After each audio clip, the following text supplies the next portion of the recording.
trabajamos con personas, trabajamos conociendo la situación de la que parten, cuáles son sus desvelos, sus preocupaciones, sus objetivos y también sus virtudes, para potenciarlas, para conseguir que estas personas tengan la energía y la reducción de riesgos suficientes para que tomen sus propias decisiones.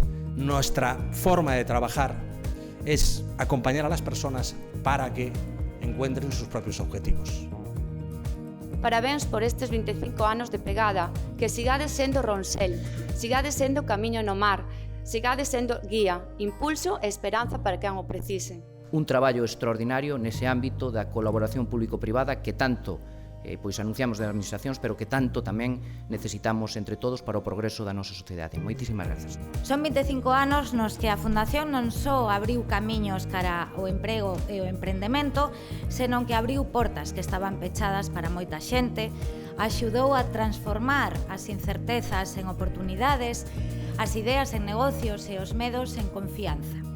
Pero hoy, sobre todo, lo que queremos celebrar es que tenemos fuerza, tenemos energía para seguir haciendo lo que más nos importa, que es continuar ganándonos vuestra confianza para que podamos trabajar juntos para alcanzar vuestros objetivos.